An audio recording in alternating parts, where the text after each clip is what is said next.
To follow the latest developments in Ukraine, where Vladimir Putin's war has entered a new phase, bloodier, more brutal, and closer than ever to NATO territory. Just overnight, Russian missiles hit a military training base near Lviv, just 22 miles from the Polish border, and 35 people were killed.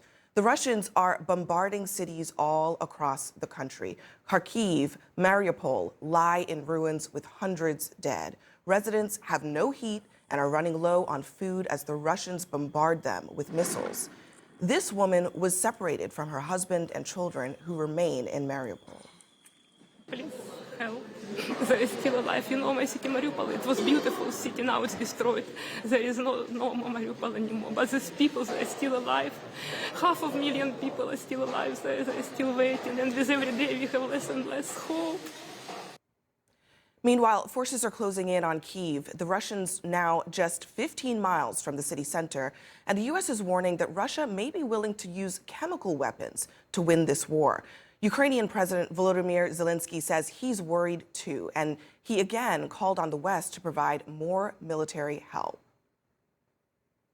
I keep reiterating to our allies and friends abroad, they have to keep doing more for our country, for Ukrainians and Ukraine, because it is not only for Ukraine, but it is for all of Europe.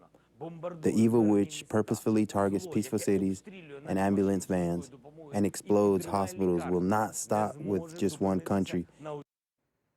And Salma Abdulaziz joins us live from western Ukraine near the site of that missile strike last night. Salma, what can you tell us about that attack?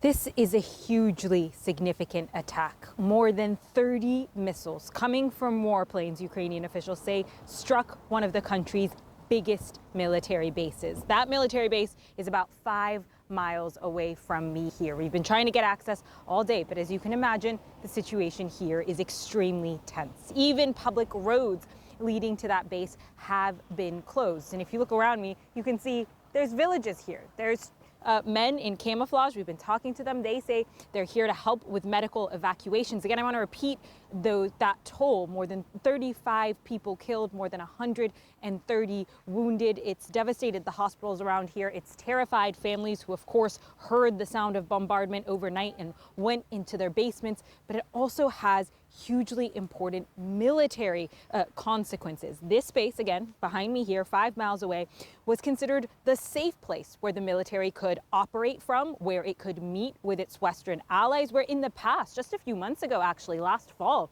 U.S. troops were there training Ukrainian troops, where joint exercises have been held between NATO and Ukraine. This is its base that opens up its military to its allies, and now it's been struck. And the fear is as the U.S. promises more military support. Remember, just yesterday, we heard that $200 million in additional defense spending would be made immediately available to Ukraine. That means more weapons, more training, more education, more anti-aircraft missiles for those on the front lines. How does that arrive in this country? How do Ukrainian troops receive that after Russian forces said that any military convoys, any convoys carrying weapons, Russian forces will consider them legitimate targets? Look, this all puts a big blow, really, to the Ukrainian forces' efforts, and it widens that Russian offensive now, stretching really from the east to the west of the country. President Zelensky says the whole country is a front line. Jessica and Boris? Very much so. Thank you, Salma Abdulaziz. Thanks for that report. And joining me now is retired U.S. Army Brigadier General Mark Kimmitt.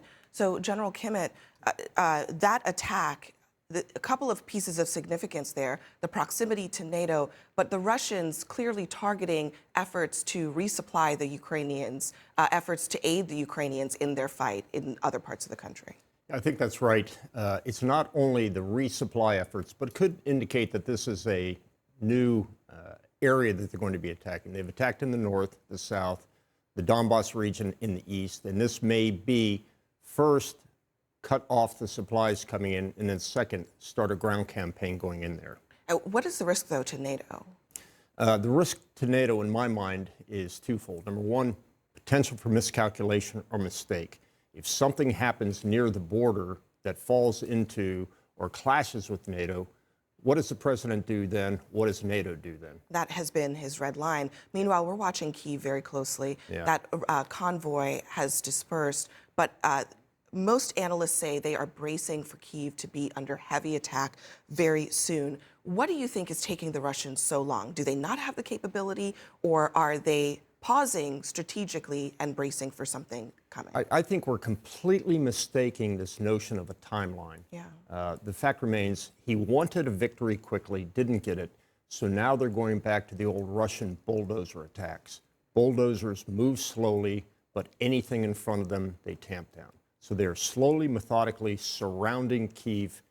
Then they're going to shell Kyiv. Then they're going to starve Kyiv before they send in their troops. The idea being to create such a desperate situation in that city potentially that it forces the government to engage. But talk to me more about Putin's and Russia's military, their philosophy. We've been talking about the potential for nuclear weapons, the potential for chemical weapons.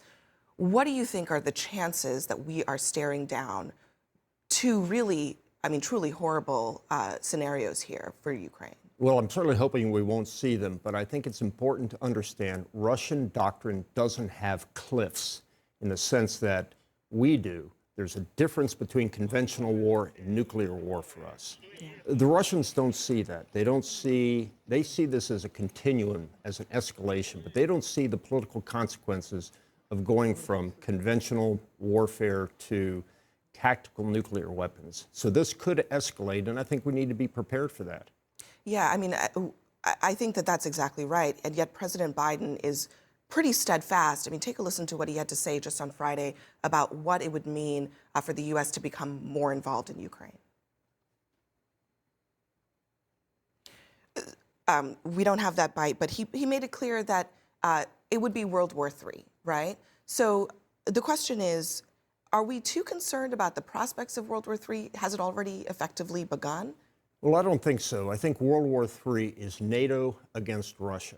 What we have here is a conflict being fought in Ukraine. In many ways, it's a proxy conflict between the NATO and Russia, but nonetheless, it has not spilled into the NATO land. We have a treaty obligation to defend, as the president says, every inch of NATO territory. That hasn't been breached yet.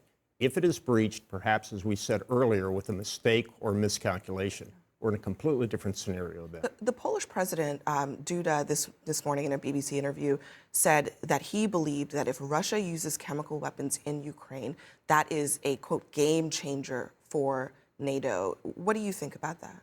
Well, I think we're going to have to respond. We had that situation in 2015 in Syria where we drew a red line and we didn't cross it. And as a result, when they crossed it, we didn't do anything, and that sent a very clear message. The question is, if they do have a chemical attack, what are we prepared to do about it? Right. What are we prepared to do? Well, in a lot of ways, we've used up many of our options. We can't escalate the military without bringing in NATO. Economic sanctions, we don't have a whole lot left in our pocket. I know David Sanger is going to disagree with me, but this may be the opportunity for a cyber attack, limited in scope, but one that clearly sends a message that there will be a penalty if they use chemicals. I want to ask you, there was a debate this week about sending planes to the Ukrainians. Yep. That seems to have been taken off the table. What more militarily can the United States and Europe do to help give the Ukrainians an upper hand? Well, I think the most important thing is to keep these supply lines open. This war is already taking a toll on the inventory of weapons and ammunition that they have. What we've got to continue to do is give them what they have. They've got good equipment now. There are no magic bullets out there. So I think we've done pretty much everything we can, short of bringing in systems such as Patriot missiles and S-300. Why not bring in those systems? They're not trained in them right now. Yeah. So it'd be nice to have them in there, but that would require NATO troops to come in with them to operate them. Yeah, and of course, do you agree with the decision not to provide the planes? The Ukrainian planes themselves on the ground are not flying very well. That tells me that there's a pretty tough air defense system that the Russians have already put up in the air. So I think they would be at risk of being shot down quickly. Plus, I think it's important, Abby, to remember most of the destruction is not being created by airstrikes. It's being created by artillery and missile strikes. And so I don't think putting in